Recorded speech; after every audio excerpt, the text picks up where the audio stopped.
There we go. Hello! Okay. Hi everyone! Welcome to my channel and welcome to the Dark Academics live show for These Violent Delights and A Christmas Carol. This is going to be a very interesting live show because we have some thoughts and we're going to share them with you. So I think we are going to start with These Violent Delights. I have my copy here. Here we go, These Violent Delights. So just for everybody who maybe you're tuning in and you haven't seen or read it, this is a, oh, hello, there's a person in the chat. Hi. This is a Romeo and Juliet retelling set in the 1920s in Shanghai, and it is about rival gangs and also this uncontrollable virus and a lot of other stuff, so I feel like that's a good place to just set you up if you haven't read it. Yeah. But, so if you guys are new to the live show, should we just like reintroduce ourselves like we normally do? Sure. Yeah. So this is obviously my channel, so I am Carolyn, and I'll probably share our ratings as well. So I think that would be interesting. Okay. I rated These Violent Delights 2 stars. So, you want to go, Kira? Yeah, hi, I'm Kira. You can find me over on my channel, Kira Foster, and I gave These Violent Delights 2 stars as well. Yeah. Should I go? Yes, yes. Okay. Hi, I'm Emma. My channel is Emmy. I feel like I should probably change it to like a bookish thing in the future. Yeah, I also gave it 2 stars, so it should be interesting. I'm Lucy. I'm from the channel Crescent Pages, and I gave this 2.5 stars. Just that additional 0.5, but 0.5, yes. I'm Mary from the channel Mary Monk Stories, and surprise, surprise, I also gave it 2 stars. I love the fact that we all get, because I feel like sometimes we have like mixed opinions where some of us rate it high, some of us rate it low. So this time I feel like we all kind of agree and have similar feelings. So I think it would be exciting and interesting to see if the people in the chat agree or disagree with us. So yes. Is there a point in doing a no spoiler section, or should we just get right into it? I feel like we should get into it. I don't know. yeah. Okay. Yeah. Oh, someone gave it 2 stars. Another 2 stars. Yeah. You're with us. Good. Yeah. Oh, let's see. Someone else gave it 3 stars. Yeah, so definitely share your rating in the chat, and then we can go through those. Yeah. Oh, 1 star. 1 star. Wow. 2.5. Oh, someone gave it 5 stars. Okay, That's great. interesting. Yeah. I feel like people either like love it or just like hate it. Yeah. It's definitely a personal preference thing. Yeah. Yeah. So 3 stars. Yeah. Yeah, so if you did like this book, then that's wonderful. I wish I liked it. Same. Exactly. Let's see, 4 stars. I didn't read it. Let's see. I didn't read it, but I don't like Romeo and Juliet, so that's why I started at the beginning. Okay. 3 stars. So I feel like there's a nice wide range. Definitely. Yeah. I feel like I do like Romeo and Juliet, and that's kind of why I didn't like this, because it felt so different to Romeo and Juliet. So yeah, I wasn't a big fan. Yeah. Yeah. We have 3.5. Yeah, I felt like I was saying this to the girls before, like the concept is so great and it's so exciting, because before, going into this, I love Romeo and Juliet and I love Shakespeare. So I was like, oh, like this will be so exciting because it's this like really incredible time in history and it's a wonderful setting. It just, there were things about it that, execution wasn't there. Yeah. I think it would have been really good if it had maybe focused more on the gangs and like their conflicts, because I feel like that is the main thing that you expect from a Romeo and Juliet retelling. And I don't know whether it was because I didn't read the synopsis. Like, I had no idea that it would have a monster in it. Yeah. So when I read like the first bit, I was like, wait, what? What is going on? So I feel like if it was more political and more about the gangs, it would have been a lot better for me personally. Yeah, I agree. Yeah. So, who would like to start? Should we start with positives? Yes. Yeah. Emma, you mentioned you had something. Yeah. Okay. I feel like you said, I loved the concept at first. I actually liked the first like couple chapters I read, but then as soon as it started to like focus in not on the gangs and not really on Romeo and Juliet and just the bug monster thing, it like no. But what I loved the setting, I loved the history and like the politics, because like I've read so much young adult in my life, but not very much of it actually focuses on anything I feel of like, not really like there's historical fiction, YA and stuff like that, but this one I feel like really added in those elements and like really focused on them throughout the whole book rather than just having it be like one small section or something, which was nice. What else did I love the side characters? Does anyone like the side characters? Benedict and Mars. I love them. I loved Kathleen. Yeah, just the side characters were great. The main characters I did not love at all. Yeah, just like the history, the politics, the side characters, the whole concept. I just feel like the execution was really lackluster. Yeah. What did you guys like about it? I liked the discussion around Juliet's character, the fact that she went to America and it affected how people perceived her and her identity. There was one quote which was something like, she was talking about belonging to Shanghai and to America. And she said, why can't I have both? Why do I have to be defined by one or the other? And I liked that discussion about identity and how it affected how her gang members saw her, and then also like foreigners like Americans and all the people coming in. I liked that discussion of identity. Yeah. Really quickly. Always. Sorry. Oh my god, that's amazing. Yeah. But for me, I feel like what I liked is how she interweaved the traditional Romeo and Juliet themes into this completely different setting and this completely different time period. Because even though it's historical fiction, the 20s are technically historical fiction now, it's so far ahead of the future compared to when Shakespeare was writing Romeo and Juliet. So I really liked how she kind of adapted that and made it towards a different audience and put them and these like very well-known tropes into a different scenario. So I felt like that was really great. It was just the way that she went about executing it and writing it.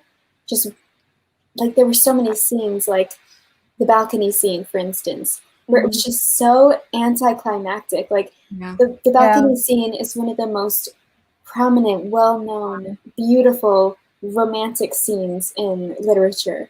And I felt like she could have done so much more with it. Yeah. But it was just like, it just felt so corny in a sense. Like you're just putting it there because it's part of Shakespeare and this is a Romeo and Juliet retelling. But I felt like it didn't really do anything to the plot and the storyline. Yeah. You know? Yeah, the romance didn't even feel real to me, to be honest. I didn't exactly believe it at all.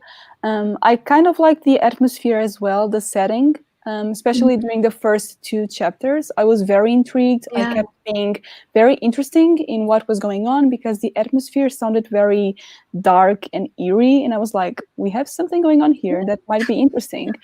But then when it comes to it, I think it was just so much potential that then just didn't work, which is a shame. I think there were a lot of good ideas. I like the political commentary as well, which can still be applied to our days. And that could have been so great. But then in the end, it's like you were saying, it just didn't work. The execution wasn't the best, unfortunately. So I feel like one of the biggest things that ruined, like, I wasn't a fan of the writing, but like if I really enjoyed the execution, I feel like I could have ignored the writing. But like one of the biggest things for me was like just I could not suspend my disbelief for like a lot of things. I have a very big insect rant. I can't wait. 5 points in this rant. It's like a 5 point. Yeah. I don't have to go on it now, but yeah, the plausibility, just like it. No, I just couldn't do it. There were so many things I'm like, this could not happen ever. Yeah, like, I agree. So I don't know. I feel like some people love the bug thing, but I just like, I thought it was cool, but I just could not buy into it like at all. Yeah, me neither. Yeah, I think there was a lot missing from like the context to make things make sense. Yeah, making sense. Like, I feel like on the whole, my main positive was that although I didn't enjoy it, it didn't feel like a massive drag. Even like it's, you know, decent sized book, but it didn't take me too long to get through, just like a few days, and it didn't feel like super painful, whereas sometimes books, regardless of their length, if you don't like them, feel really difficult to get through. So I still got through it quite quickly and it wasn't too bad, but I do just feel like there's a lot lacking in the dynamics between characters, why certain feuds exist, what happened in their history, why certain characters had left Shanghai and then come back, and then obviously the whole thing about the monster and the bugs. I just feel like there was a lot of things going on that were to the detriment of the story, because we didn't really get to understand everything in great depth. Yeah, I agree. Someone is asking, would you say there's a difference between a retelling or a reimagining? Because I think the latter can be more loosely inspired, but maybe that's just in my head. I'd agree with that. Yeah. Yeah, like I had expected it to be more Romeo and Juliet-esque, and it was kind of irritating when like there would be a few random like Shakespearean things thrown in. It just felt like they were there just to make it be exactly. That's what it felt like. I think it would be better if it would have just been its own story, but I think having sort of like framed it as the Shakespeare retelling made it more disappointing, because it wasn't really, other than definitely. Let's see, it also says the monster was what I liked the least. The setting in a burlesque club in Shanghai and the relationship between Romeo and Juliet I loved. I feel like, gosh, I don't know, there's so much that like I have complaints about. Like I didn't even really feel a connection between Romeo and Juliet, where like there are central, you know, love interests, and Romeo and Juliet is all about their passion for each other, and I just didn't feel it for the characters in these Violent Delights. So that was something that I just like felt unrealistic as well, let alone like the bugs and the monster feeling unrealistic. It's like even their emotion and passion for each other. Yeah, I agree. Yeah. I think because they were kind of pegged as enemies as well. So it was like, that's kind of what they're meant to be like connecting factors between these two opposing families, but actually they were in opposition to each other as well. So it's like, it didn't feel like that whole lovers type of thing. It just seemed like kind of more of an enemies to lovers, but like not like Romeo and Juliet. Yeah, exactly. Yeah. I don't know. I was so excited when like she introduced that like they had history together and that they had previously known each other. Like I thought they grew up together. I was like, I got so confused about Juliet's whole timeline, but then eventually when it like I worked it out, I don't know. I was so disappointed. I thought it was really going to be like they were like childhood friends and like in an actual Romeo and Juliet like landscape. I feel like that could make it so much more like devastating and tragic than it already is in Shakespeare. But then, yeah, like you guys said, I just felt no connection, no chemistry. It was just so like stale and flat. Especially the writing did not help it at all. But yeah, I don't know. I also, I feel like in Romeo and Juliet, the original play, like they're not the most likable characters because they're so like overdramatic and kind of silly in a sense. But I really didn't like Juliet. Like I felt like she was trying to be this like tough girl and showing how like no one can tell her what to do, and how, you know, oh, I don't care, the people that I hurt and everything. And it seemed so, I don't even know what the right word is, but I feel like when I read a book and there's an unlikable character, I sometimes enjoy that, because I want to know, like, why are they unlikable? What about their character is making them that way? Why did they act this way? And I feel like Juliet merits that behavior, but at the same time, I felt like I just did not enjoy reading about her. No. Mm-hmm. Yeah, not at all. No. Yeah. I don't know. I feel like I didn't really believe a lot of her character, in the sense that, like, she said that she was, like, people feared her and she had this reputation and everything.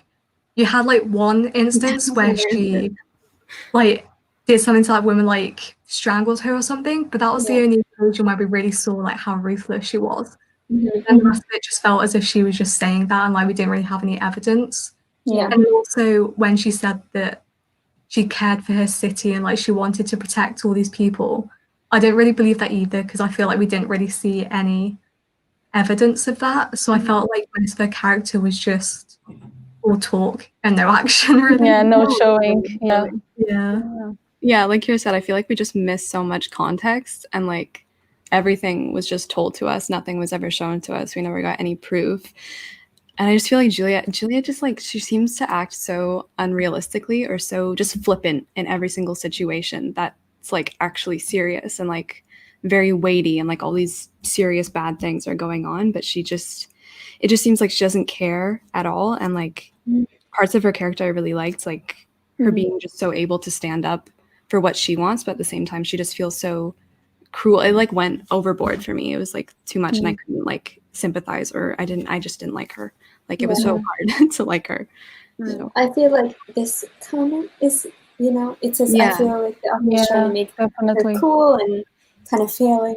I feel like I've seen that in a lot of YA, where they're trying to, like, flip the stereotype of the like, distressed maiden and making her sort of like her own savior, and I love that. I like that switch, but I feel like sometimes it's just overdone, and I feel like that's what was bothering me a little bit about Juliet, is I almost felt like she could be very strong and kind of challenging those norms, but it just seemed a little, like, too in your face. Yeah. People were also talking about the writer as well. She is, I think she's my age. I think she's 22. Oh, really? It said in her, I think in her bio or on Instagram or something, because I looked her up, that she was born in 1998, and so was I. So I'm assuming she's 22. I think we're saying that she's actually writing the second book now. Which I give her so much credit. I think that's amazing that she's so young and has, you know, released a novel already, and I give her so much credit. And people are saying as well, like, they're excited to see her grow as an author. Yeah, I feel like it's obviously really impressive, and a lot of people do like this book. It just wasn't exactly what I was looking for, but obviously that doesn't mean that it's not a good book. It just means that it wasn't the kind of book that we wanted, but exactly. Exactly. And I think I was saying this in one of my videos recently, that I feel like it's hard because I read so much adult and classic literature where the writing is like the polar opposite of YA. And so that's in my brain of, like, what I compare all books to. And it's hard to, like, leave that behind and be like, Carolyn, this is a different genre. Why not go in with it with, like, you know, a different mindset of what I expect from the writing? So I try to do that. I just think it's a bit harder for me because I don't read, like, a lot of YA. True. So that was something that I had to, like, keep in mind, and just feel like, you know, different genre merits different writing. So Emma, do you want to go into your bug rant? I would be honored. Please feel free. Interrupt me at any moment if I need to hear that. it's not valid. Okay. I'm so excited. Okay, so we have the insects. Okay, we're in spoilers. So like Paul Dexter brings them over. Okay, first of all, I want to say one thing I loved about the bug thing was like the whole thing with Paul Dexter, and like bringing them over from Britain. I love the symbolism. I loved what was like trying to be done there in this way, but not like actually when I got down to it on the page. So like, where do I start? The first thing, it says that they break through your skull. I've never seen a bug that could go through my bones. Like, and then if I could buy into that, like there's some super bug that can like dive into a human skull, like my bones. How do you not notice that? How are you just like going about your life not feeling insects boring into your skin and into your skull and into your brain? How do you not know that? Like you have to know that. Okay, third point. She says they're like the size of your pinky finger or your pinky nail, I mean.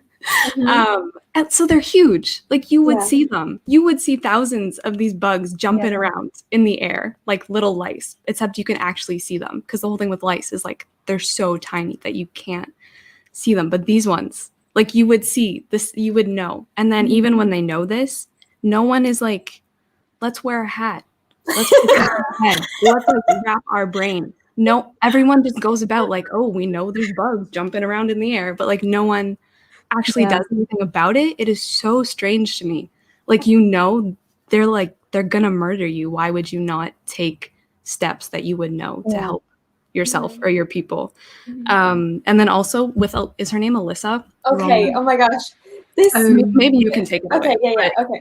Because Emma and I were like sending like Snapchat videos back and forth while we were reading, and one thing that when I came across was when they're talking about Alyssa and how she, you know, starts to try to rip her throat out. So she has the bugs in her brain, and they're talking about how like they're taking her to the doctor and they're sedating her so that she doesn't like rip her throat out. And my thought process was, if these bugs are in her brain, then isn't she already dead? It's like if a person gets bugs in their brain, then shouldn't they naturally just die?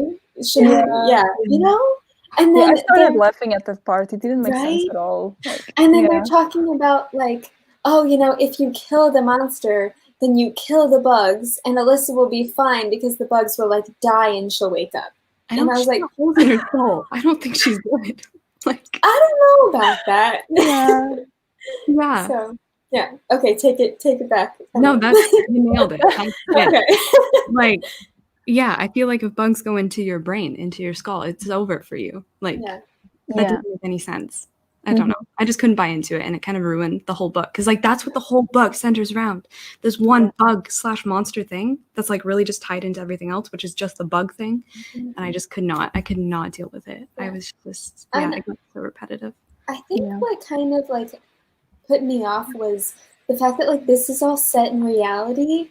And then this very, like, unrealistic, or I guess, like, it just seems, like, unbelievable for this to happen. Because I felt like if this was like known as like a fantasy, like if we knew that this wasn't supposed to be, you know, like set in reality, then I'd be like, oh, okay, these bugs, you know, maybe they could go in your brain and you'd be fine.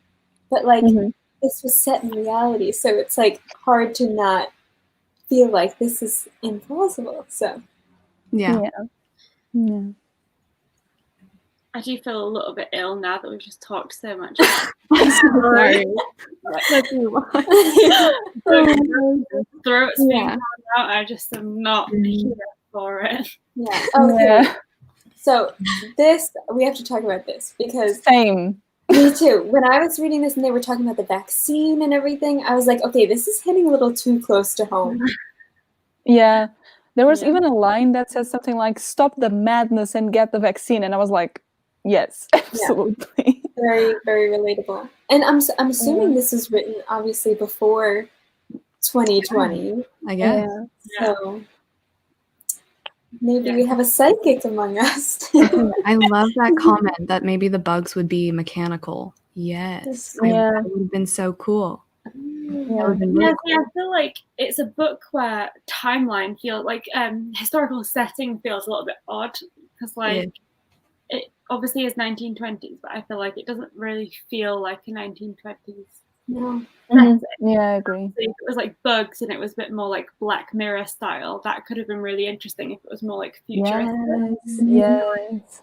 I wasn't necessarily. I didn't buy into like the time period that we were in. Yeah, and I also feel like she doesn't really immerse us in the time period, besides like the fact that they're like gangsters, and she describes that she's wearing a flapper dress like once. in every scene of the beads. And I just felt like what I love about historical fiction is like atmosphere and feeling like you're traveling back in time, and that's kind of what I was missing in this book. Yeah. Oh, okay, it says, were the bugs not mechanical? I pictured them, these little bug bugs. That's so funny. I don't know. But like the monster, I don't think so. they live on the monster. He said he found like the first one in Britain, and then he brought it over. So like I think that they are just some weird super bug. Yeah. Yeah. Can we talk about the monster? I did not understand. It was never explained at all. Never. Yeah, no. I did not get it. And then in the end, not to like, well, we're in spoilers now, but like in the end, it was that old man, right? Yeah. And that just was like, why? What? The doctor dude. Doctor dude. Yeah, I didn't. Yeah, how did he turn into? How did he turn into? I don't know. Like, how did he get to that point? Yeah, they never really explained that. No. Did the bug like go into him and then like made him turn into a monster? I don't know. I don't know. It's just not properly explained. Maybe we have to wait for book 2 for that.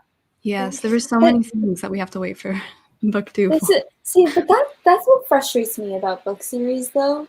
And like not just this one, just in general, is the fact that like I understand you have to raise questions for people to want to figure out and read your next book.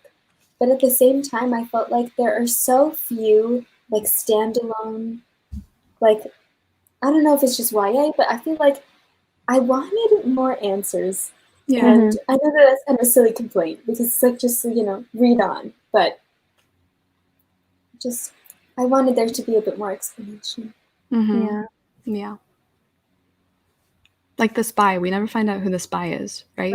Scarlet? Yeah, no. I don't think so. Do you guys have any theories? I feel like it's Rosalind. Yeah. Yeah, I thought that. I didn't get this triplets thing either. What was that all about? Oh yeah, I didn't really understand that either. Because she was saying like there was something about like not being called Celia. Yeah, so there's Kathleen, Rosalind, and then Celia, but Celia becomes Kathleen in New York when like they're all three still in America because one of the sisters dies, like Kathleen dies. So Celia takes the name Kathleen and essentially like takes her identity and comes back to Shanghai. But is there a reason why she couldn't have just stayed as Celia?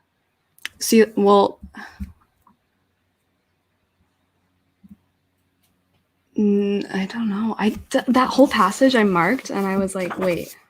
Yeah. Because like they say one time,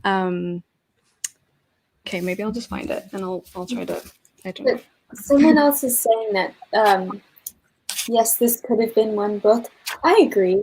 I feel like it didn't really have to be like over 400 pages. I felt like you could have described this plot in like 20 pages and it would have been like, a little nice short novella, but and then it's gonna be a whole series. Yeah, the ending. The ending just pissed me off. Like she tagged it onto the end just to allow a sequel. Second book, it could have just ended there. I agree. And then the monster, like, surprise. Yeah. I was as well. Okay, it says it is because Celia was trans. Okay. Yeah, I feel like it just wasn't really It explained. wasn't very clear that that's. It wasn't. Yeah. So I was just like, I think that whole bit was kind of confusing. So I was just. Oh yes, yes. I felt like Yeah. it could have been a bit more like blatant. Like I don't know. I felt like Or explored more. Exactly. Yeah, exactly. Yeah. Because there's one scene, I found it, the one scene at the start where the lady that Julia is strangling anyway, she's like, oh yeah, didn't you and Kathleen have a brother? And then Kathleen's like, no, like don't talk about it. Like, what are you talking about? And then later on, they're like, Kathleen was Celia. And then obviously the father was like, no. So now she's back in Shanghai as Kathleen, taking the name of her dead sister. Okay. But yeah, I feel like she should have explored that more. I loved Kathleen. I think that could have been so. I feel like Kathleen. Yeah, I feel like Kathleen was like the most resilient character. Yeah, I agree. And so I feel like she could have spent a bit more time with her. Mm-hmm. So, yeah. I feel like it was an important piece of narrative to be like so condensed into such a short bit of the text. Yeah, because I feel like it's such an important topic and you can say so much about it and bring attention to it. I just felt like it was kind of thrown in there and then like exactly. To the point where some of us miss it. So it's just like you could do so much with it and make it an important topic. I had to like reread the passage like 3 times to be like, oh, like, it wasn't clear to me at first at all. Yeah, I don't know.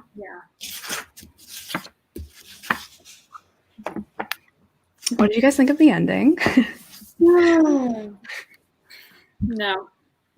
I read it, I was like, seriously? Yeah. It's just an excuse for a sequel, truly. Like, Yeah. Is anyone going to read the sequel? I mean, no. I'm not. No. Honestly, like I would have DNF'd it if I was reading it by myself. Same, definitely. Yeah. Someone else also said, to be honest, it felt so long yet so short because it was 400 pages yet nothing happened. 100%. I agree. I feel like the plot was just so. This leads into another thing that I wanted to talk about. Is that during her dialogue, she would put like huge paragraphs of background and descriptive information in between like really short snippets of dialogue, and it just broke up my reading so much to the point where it made it like very monotonous because like they would say like something like, oh, you know, how are you today? And then she would go on like, oh, you know, Juliet was feeling this way, and then back in time this happened, and so this is explaining why she's feeling this way. Oh, I'm good, thank you. Like, what? It was just like so difficult to read, and it made my reading so choppy. I just did not like. No, I know. It happened so much. It was like some formula, but I just did not.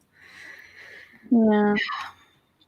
And sometimes it wasn't even relevant. Like all those paragraphs with so much information that said nothing. I was like, why? Why?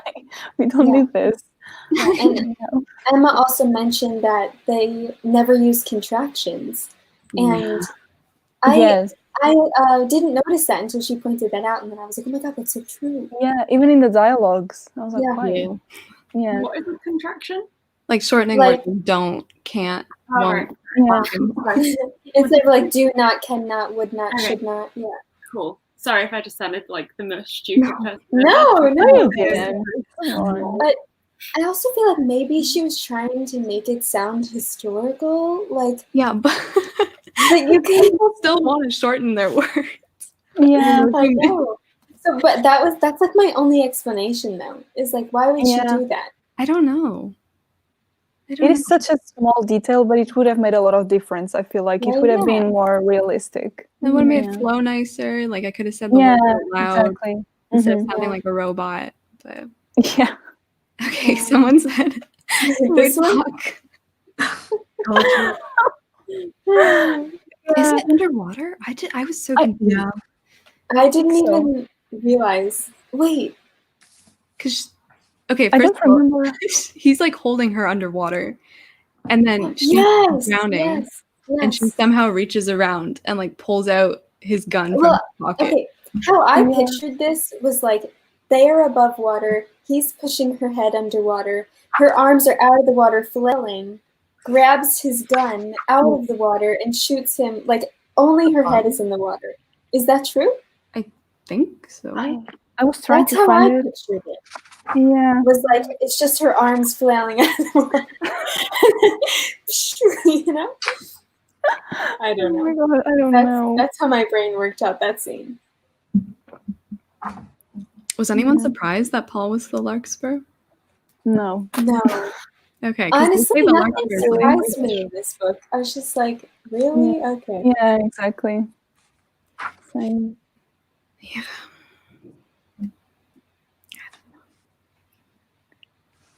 Would a wet gun even work properly? Yeah. I don't think so. Oh, okay. It was underwater. Wait, the whole thing? Like her arms and everything? It says because she described the bullet underwater and then the bullet. I'm trying to find it because yeah, I was too, but I gave up. Yeah. So much about this book that just I question. Yeah, it was just confusing, I guess.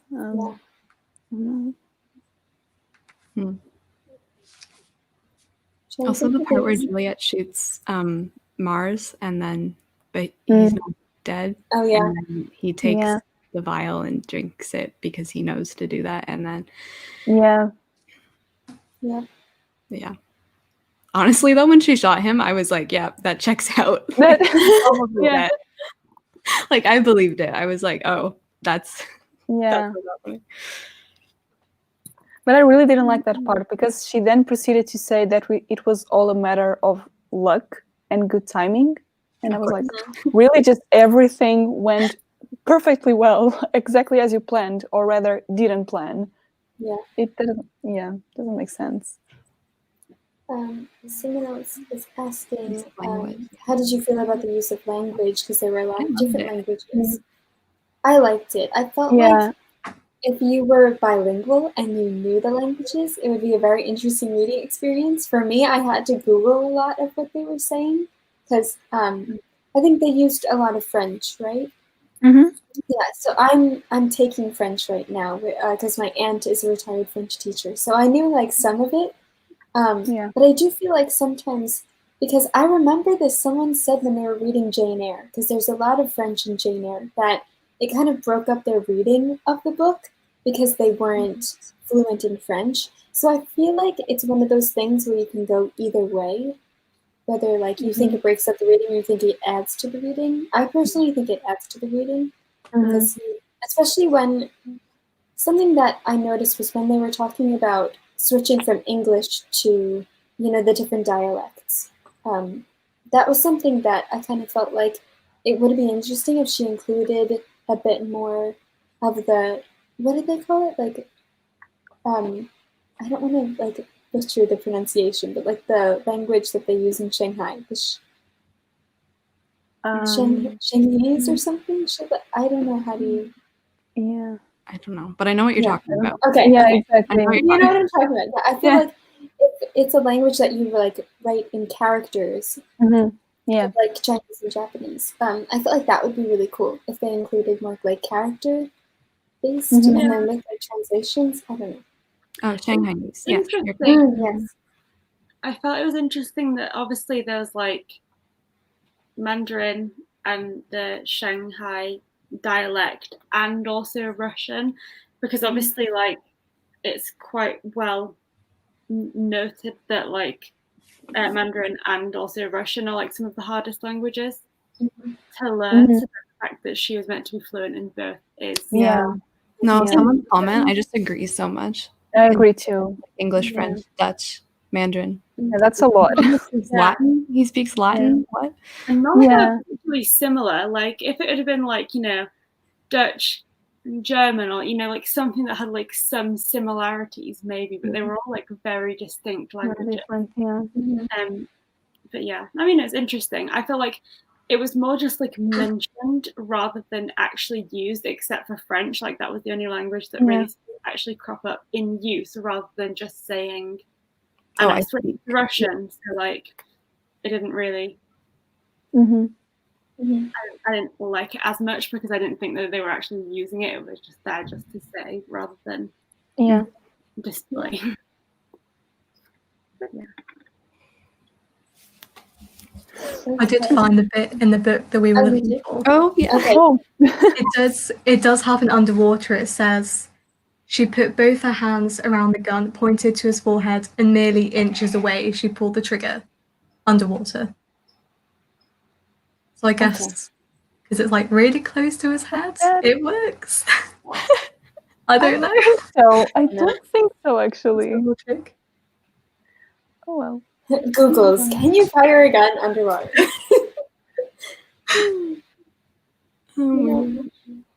All right. Do we have any final things? Positive, negative? I feel like we've just been bashing it this whole time. I'm so sorry. Yeah. I don't know. I don't know. I just wanted more of Mars and Benedict in the story. I feel like. Yeah. Yeah, a 1920s gun. That's a good point. Okay. Yes, you can fire a gun underwater. Oh, okay. Great. Thank you. Yeah, so. Okay. This was an interesting book. This was, Yeah.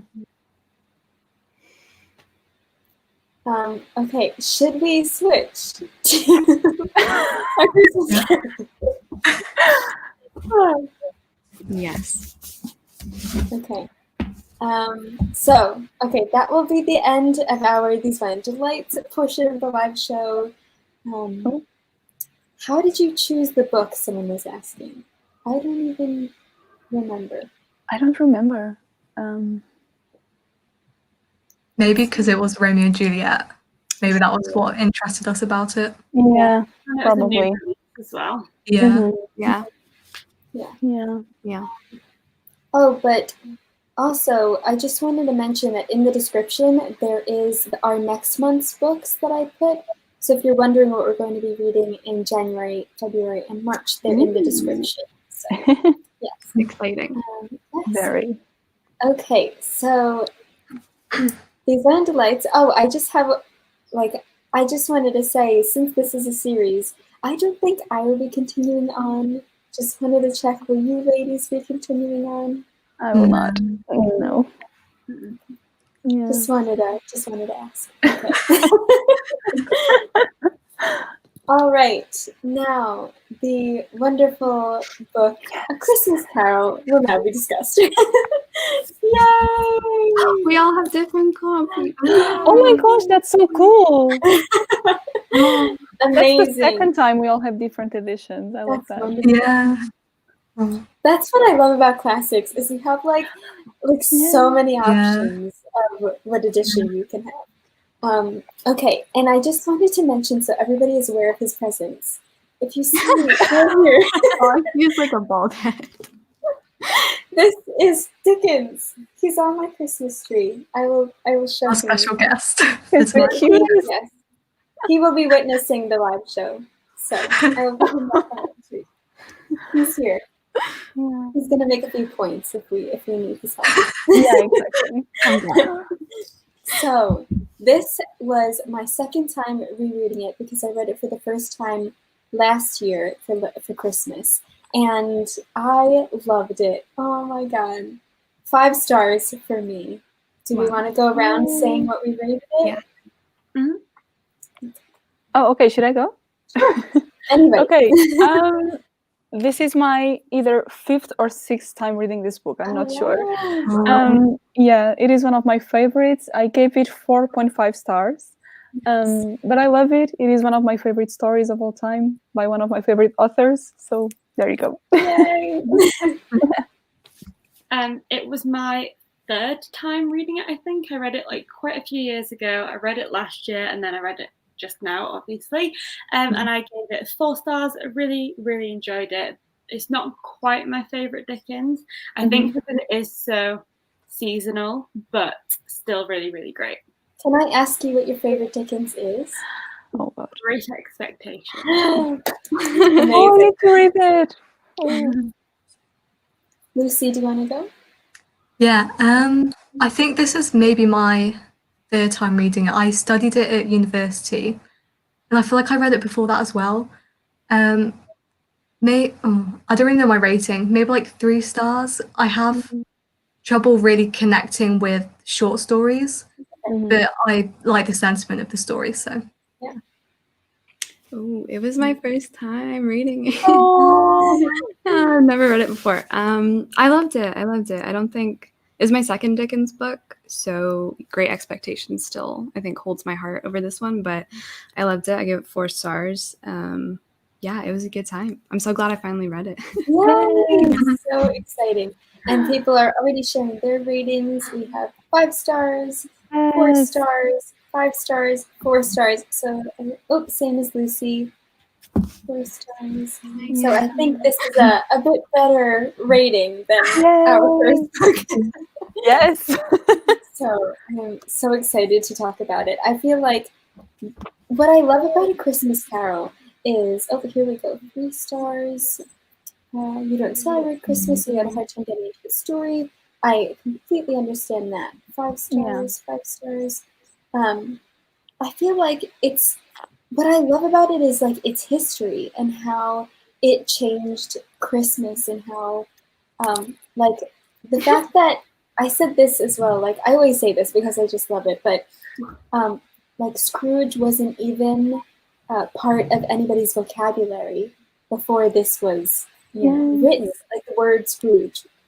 And I think like now you describe people as a Scrooge, and Scrooge is such a like a household name, even so many years from publication. So it's just like the story behind the book, Dickens as a person, I just love everything about it. So. I will point out, I struggle to not imagine Bob Cratchit as Kermit the Frog. That's amazing. Oh, I love that. It adds to the experience. I've never seen The Muppets Christmas Carol, so I feel like I have to watch it. Yeah, that's like one of the only, right? It's one of the only adaptations I haven't seen. So good. Yes. Please watch it. Yes. Yes. Oh my gosh. Yes. I watched it this year. Oh my god, amazing. Oh my gosh. Oh my gosh. That movie is amazing. Yeah. Oh, The Man Who Invented Christmas. It's all about young Charles Dickens writing A Christmas Carol. And I actually, after reading it, I watched this amazing I wouldn't say it's a lecture, but it's like a talk that John Mullen did. He's a really great scholar, and he talks about Jane Austen a lot and Charles Dickens, and he actually just came out with a book called The Artful Dickens, all about Dickens' writing style. Really? So, and so I watched. I'll link it actually in the description box after this goes up, because it's a great discussion, and he talks about The Man Who Invented Christmas too, and he said that he actually didn't like it that much. Because, oh my god, why? Because some of it wasn't like completely honest and realistic and true. Okay. Which like I can understand. Yeah, I get that. With movie adaptations, you do take artistic liberties. So but as a movie in itself, it's gorgeous. Yeah, it's beautiful. And the casting, I mean, yes. Spot on. This is a great comment. Yeah, I think it's interesting because I recently read from this edition, it has The Chimes and The Haunted Man. I read The Chimes, and I think it's interesting to compare them because A Christmas Carol, it focuses on Scrooge. And obviously he's very wealthy. He has that privileged perspective when he's looking at the Cratchit family. So it is kind of like, it's not from the perspective of the people who are actually impacted by like poverty and things like that. But with the chimes, it's a very similar like character arc, but it's about a man who is from a lower social class. So I feel like it'd be interesting to compare them and to see how Dickens like explores their position or their role in kind of tackling class injustice and things like that. Yeah.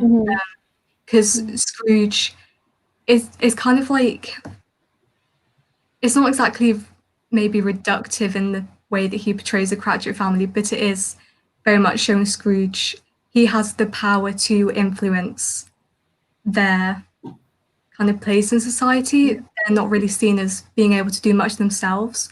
It's interesting to look at the chimes because it is about a man who is in that position. He doesn't have the privilege. So I think it would be interesting to compare how Dickens explores those themes from different kind of class. Yeah. Maybe we should have read A Christmas Carol and the Chimes. Yeah. Oh, maybe in a month. In Yeah. another month. Maybe.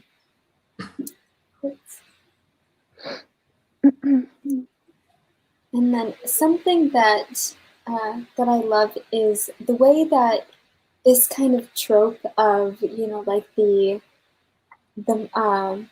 miser, or like the kind of the protagonist is the antagonist, where like I really love and seeing the character development and his arc in such a short story is so wonderful, because I feel like it doesn't need more pages than it has. Like, I know Dickens is known for like really, really long works and kind of dedicating so many pages to really big stories, but I feel like this is such a big story in such a small amount of pages, and it's like so well done that I feel like you don't even need more, you know? Because sometimes, like Lucy, you said that you do have a hard time connecting to short stories, and I have the same thing, but I feel like with this one, I almost feel like it's like the perfect amount, you know? Yeah. It doesn't feel rushed. You do feel like you're getting the story. Yeah, exactly. And I also feel like it does, it feels like it did happen in one night, because this is all supposed to happen like, oh, you know, they did it all in one night. Of course they can. Yeah. Like, so I feel like having that short snippet really made it feel like the time that it took to read it was the time that it took for all of the events to actually happen in reality. Yeah. Yeah. I didn't really know what to like expect. I never read it before, but then I've only seen, I think when I was little, like 10 minutes. I think it was like a black and white. It's like a black and white movie. Yeah. I don't know which one it was. Wait, so were you kind of going in like blind-ish? Well, like I know the story. Oh, okay. But yeah, no, I haven't really had any like direct exposure, so like it was really interesting, but the writing was so nice, and like it was so cozy, and like his sentences, I just like sat there and I was like, thank you, soaking them in, right? Yeah, yeah, it was so nice. But then I didn't know, like I just didn't know how emotional it was gonna make me. Like I didn't cry, but like just I think specifically the Ghost of Christmas Past and like that whole part, I was like, oh my gosh, like I am the saddest human being on the planet right now. Thank you. Yeah, I just had no idea like how sad it was gonna make me, how much it actually impacted me. So yeah, that was really good. I feel like it kind of gives you the explanations of why he is the way he is, and I think that's so satisfying and heartbreaking to see like the character kind of be explained. Because I know I'm going to talk about Harry Potter. This is kind of random, but one of my favorite parts about the Harry Potter series is learning about Voldemort's childhood.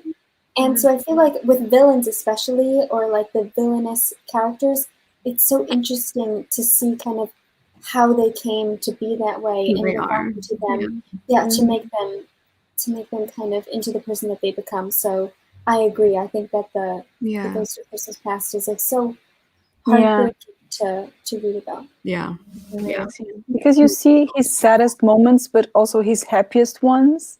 So it's a very interesting and emotional mixture. It is definitely one of my favorite parts. Like all that chapter, it's so good.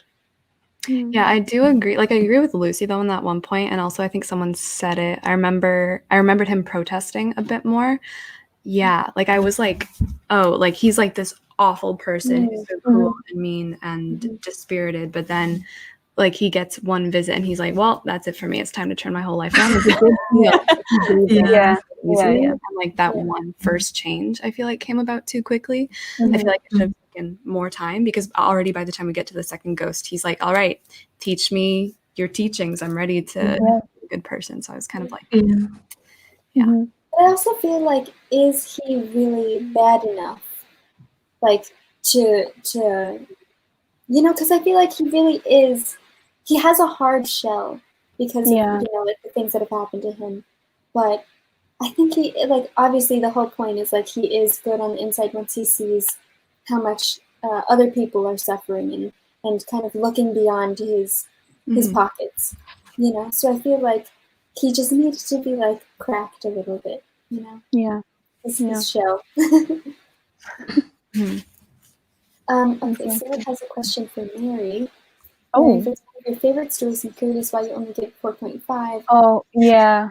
I mean, it is kind of linked to what you just said, actually. The reason is, I feel like during a few scenes, it is almost as if the book is saying that being wealthy and having money immediately means that you are a bad person and selfish and, self-centered and everything, when that's obviously not true. Money is just a thing that, sure, it can give you more power and more influence, but being rich doesn't necessarily mean being bad and superficial, And sometimes I feel like the book says that, not exactly like that, but it implies it a little bit. So that's the only reason why I didn't give it 5 stars. I actually prefer that approach in the movie, which is interesting. So that's the only reason, really.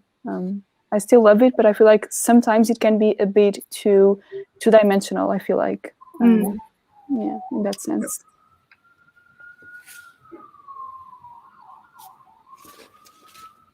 I like how I don't know, it wasn't too much for me because I enjoyed Dickens' writing, but like the second ghost, like there's like 20 pages of food description. And I was like, okay, this could be a bit much for some people, and it was a little bit like Scrooge just kind of stepped outside of the picture, and it was just the ghost describing like food. Okay. I remember discussing that in a lecture. I can't remember the exact point, but I think it was talking about how Charles Dickens was creating this idea of Christmas as a consumerist kind of event, and that's very much prevalent, especially at the end when I think like he's walking down the streets and like he's looking at like all the food that's displayed everywhere. And again, maybe that's kind of fitting into this privileged depiction of Christmas. Like he can afford to buy that, obviously, and he does share his money with some of the people who can't afford it, but is still kind of building up this picture of Christmas as dependent on spending money and things. Someone else is saying, can we talk about how funny Dickens is? Oh my gosh, yes. Dickens is hilarious. One of my favorite lines is on the first page. Yes. And I'll read it because it's just brilliant. Let's see. Okay. Old Marley was dead as a doornail. Mind, I don't mean to say that I know of my own knowledge what there is particularly dead about a doornail.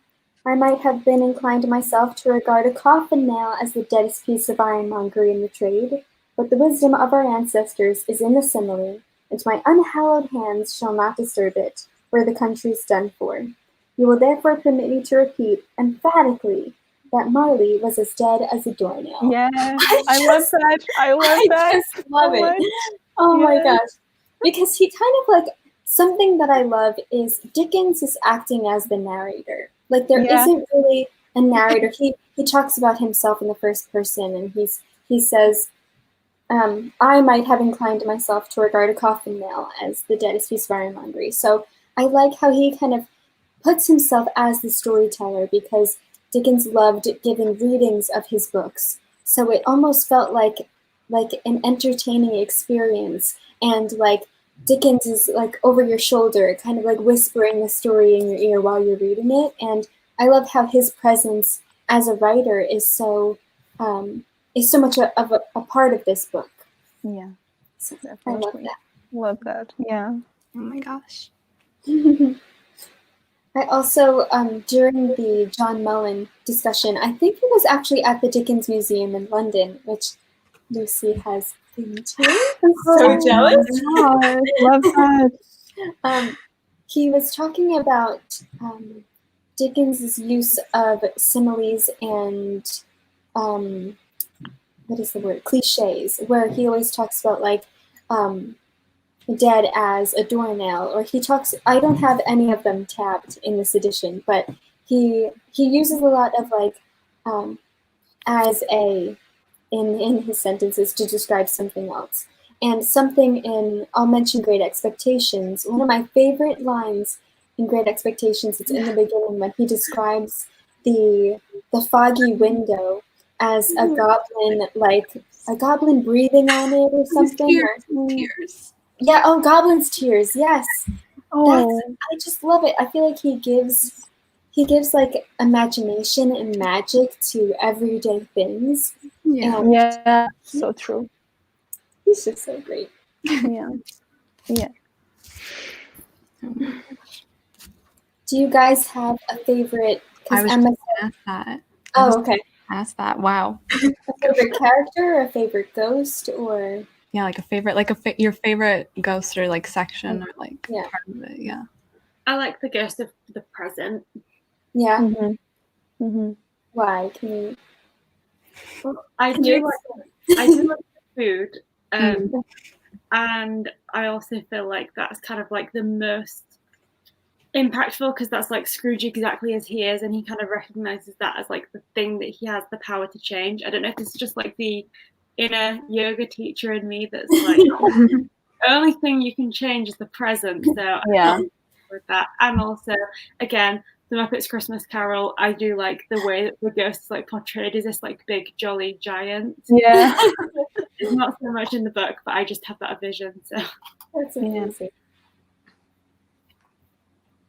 What about you, Mary? Oh, I don't know. I love everything for different reasons. I completely agree with Kira. The only thing you can change is the present, absolutely. The entire scene with Bob Cratchit, which is one of my favorite characters, by the way, and Tiny Tim, like that whole scene, I'm just like, oh God, don't do this to me. I don't know, it's just the entire book, the entire message is my favorite thing by far. So it's hard to pinpoint a specific scene because it is such a short book, and I think it is very effective in what it is trying to say. So I don't know, I just love it. Yeah. Lucy, do you have a favorite section or a favorite character? Not really sure. I always find the ghost of the Christmas yet to come. I always find that bit really creepy because you know that it's him that's died and he's like completely oblivious. Yeah. You're just waiting for him to find out, and you're just like, it's just, I don't know, I find it really creepy. Yeah. But yeah, I don't know. I do like the kind of like the development in the sense that, like we were talking about before, he does have a past and a reason, I guess, even though it's not really like a valid excuse, but it's nice to look back on his childhood and see that he has been through something, and it's like nice to have that kind of development, I guess. So I did like that. Yeah. Something that I also love about the Ghost of Christmas Yet to Come is he doesn't even have to say anything. Yeah. You know, it's all Scrooge's like internal and external dialogue with himself, and really like evaluating and thinking about, you know, what is to come, and is he the one that is dead, and sort of seeing how people respond to his death, especially the way that like the maid steals his bed curtains, and how, you know, no one is sorry for his death. I feel like really proves to him that he needs to change. So I like the whole fact that he doesn't really need explanations for the future. He kind of has that internal struggle. Yeah. Mm-hmm. I agree.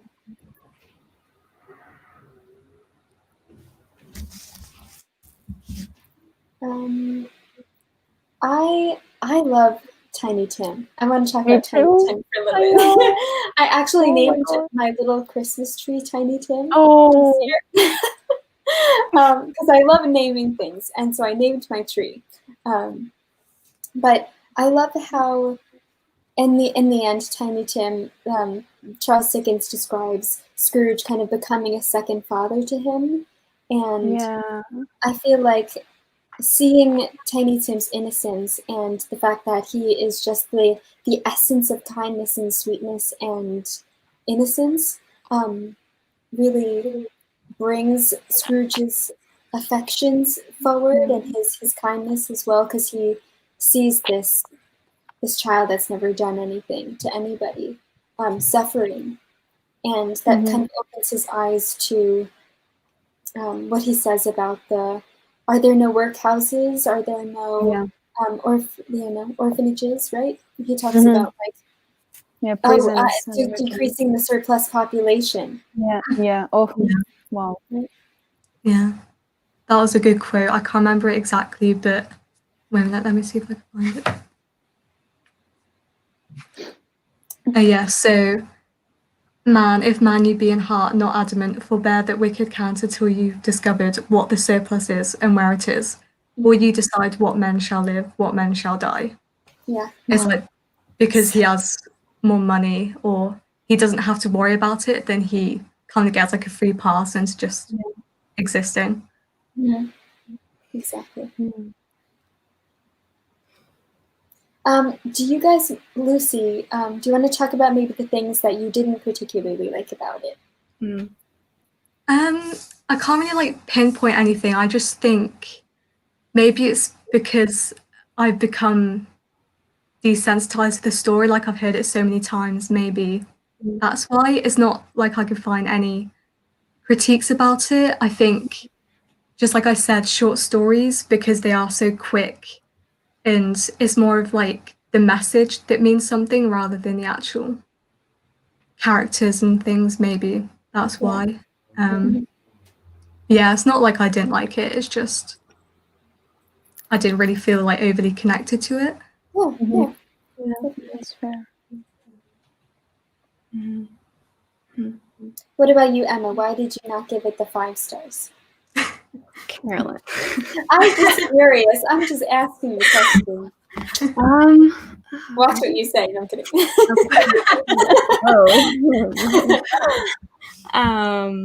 Why didn't I give it the full 5 stars? I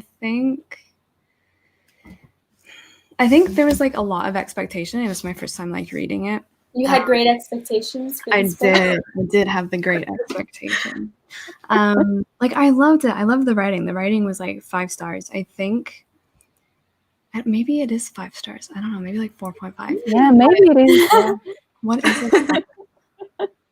Like it did seem not like simple, because there's so much you can take away from it, and like from Scrooge himself even, I like really love that. Like he does seem a little bit, I don't know, some parts felt not unrealistic because like it's a ghost story, but maybe the parts at the end and stuff where everyone compared to Scrooge in this book seems so kind and so nice, and I love all of them. But like at the ending, I'm not sure. Like Scrooge has spent his whole life like treating them terribly, treating them like they're nothing, and then at the end he just fits in to their family and into their home with like nothing.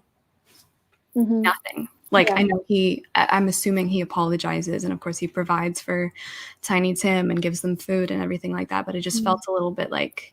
It's such a drastic change. Yeah, I was like, I would be quite... Like, I would be a little bit in disbelief, and also I would just be like, what happened to you? Yeah. Why are you not treating me so badly anymore? And, like, are you really going to trust that he's going to stay that way forever now? Which I know the story maybe doesn't really invite you to really... I don't know. No, I can see that. I really loved it. I really loved it, though. But Yay. I think there was one bit where Scrooge's nephew was talking to his wife, I think, or some sort of like this woman, and the woman was really angry with him, and she was like, why aren't you angry as well? And he said, like, if he doesn't want to be happy, then that's his problem. Like, we don't need to worry about that. I find that quite interesting. Like, it's Scrooge's own, like, it's his misery, and they're not going to let it impact their Christmas. Maybe that was what it was going for. Yeah.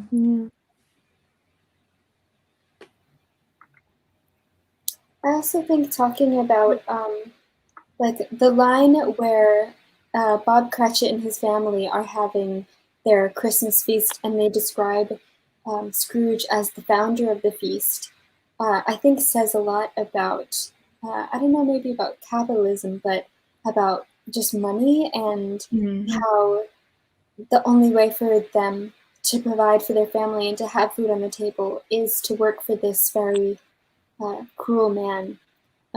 So even though his wife is very angry and doesn't want to say, I think they try to, they toast to Scrooge, and she doesn't really want to toast to Scrooge, but she'll do it on her husband's behalf. And so I feel like there's so much to just talk about and look at. You have a question? Oh, yes. Let's see. Do you think Belle did the right thing leaving him? That's a very good question. I mean, obviously, because it was her decision. So I also feel like clearly Scrooge didn't stop her. Like he could have stopped her and said, "I love you. Like, let's go through with it. Let's get married. Let's work on our issues." So I feel like it is the right thing for her, at least. I don't know if it's the right thing for him.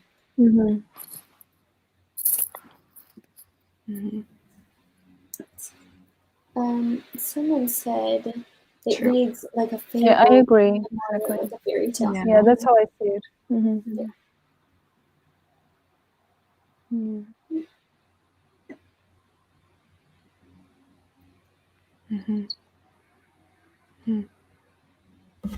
So I'm just reading some comments.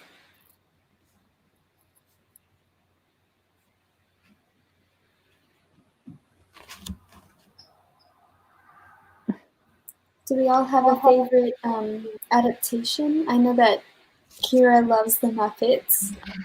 It's very cute, right?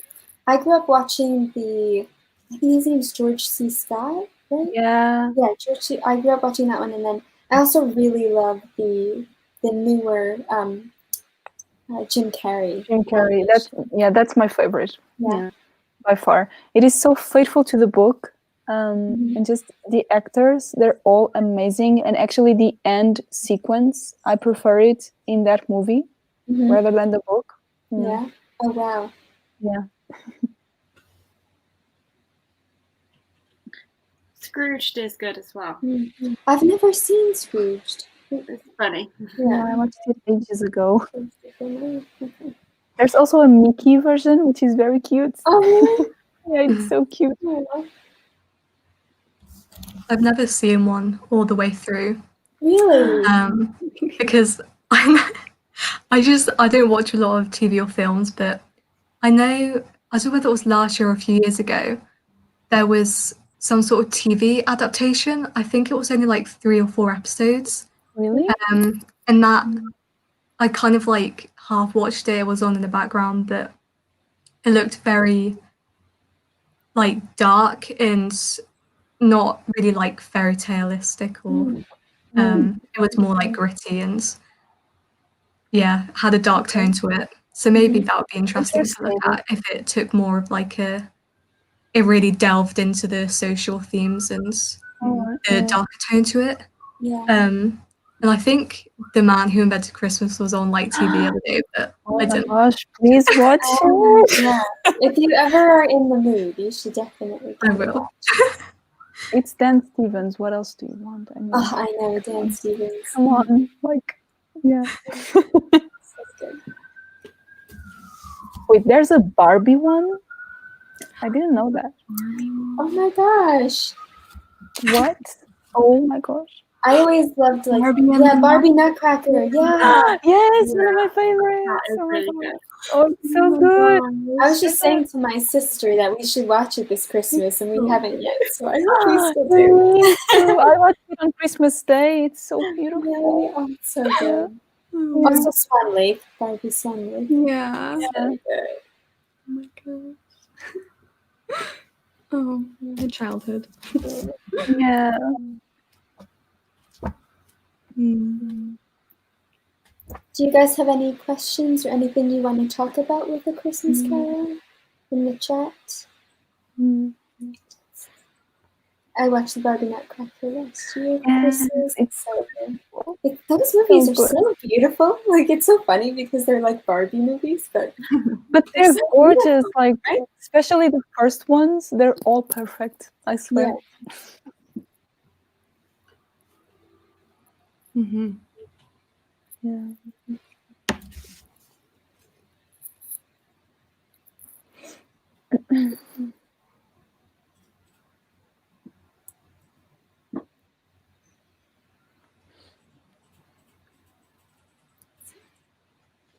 Are you guys going to read more Dickens next year? Obviously. Yeah. Yeah, definitely. Always. No Dickens for me. None. None at all. Oh my god. Absolutely. Oh, this is a great question. I guess because it is about Christmas. I don't know, like. Well, I feel like maybe because I know like some poets, especially like one of my favorite poets, Walt Whitman, he calls poems songs. I know some poets call them songs. So like there's a poem called Song of Myself by Walt Whitman. And then I always thought, well, why isn't it like Poem of Myself? So maybe Dickens is kind of seeing this as a performance, you know, because he would do like readings of A Christmas Carol. So maybe he kind of sees this story and his performance as sort of like a story like the carols are. So yeah, exactly. Yeah. That's how I perceive it. Yeah. Oh, that just sounds nice. Yes. Yeah.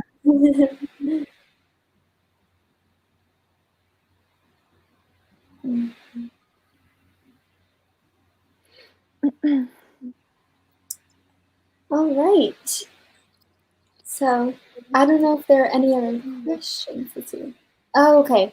The title and story is actually based on a poem called A Christmas Carol, which I think wow, I didn't know that. Wow. Yeah, that makes sense. Okay. Oh, it's beautiful. That is beautiful. It's beautiful. Someone asked, are we going to save this live? Yes, it will be saved on my channel. So you guys can watch it after we are done. Yeah.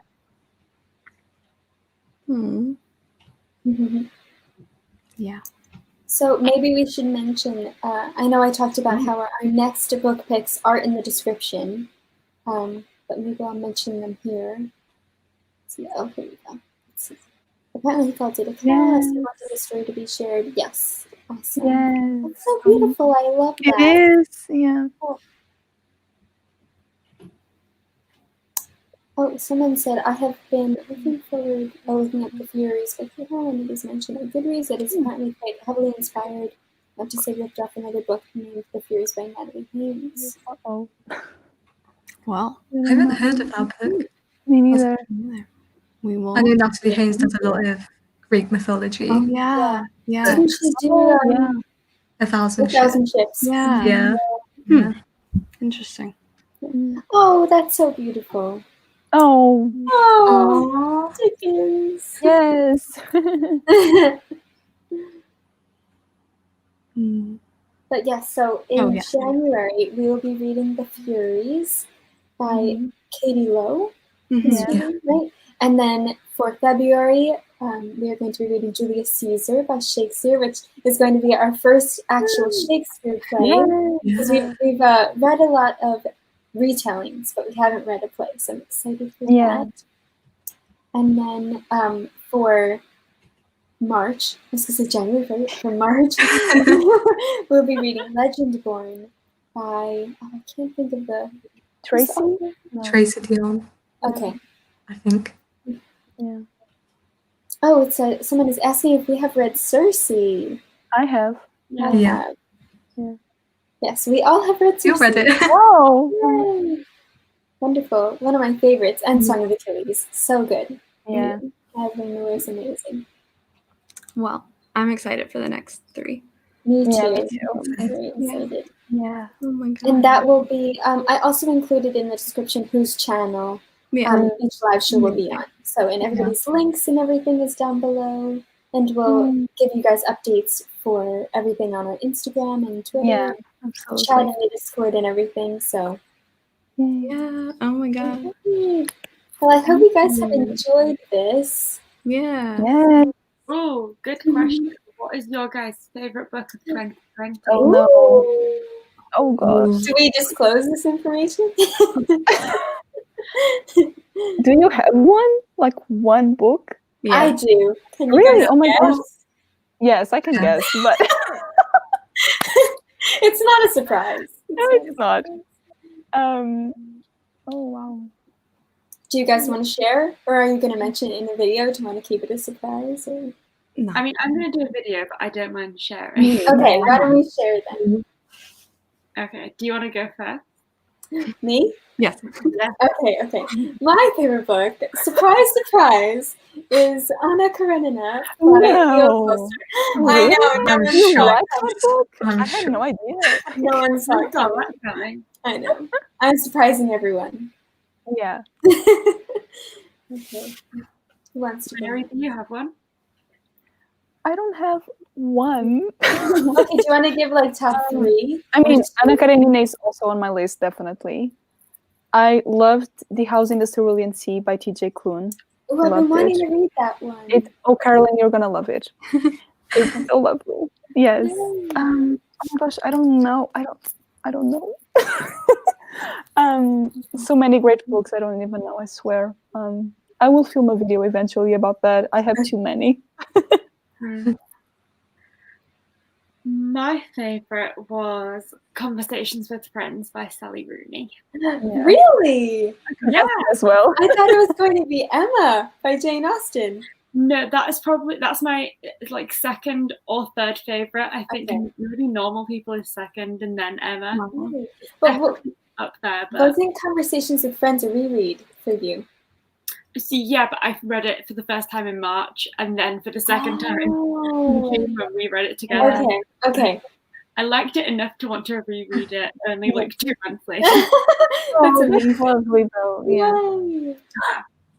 The Lord of the Rings, obviously. Sorry, like obviously. Yes. Obviously, of course. Obviously.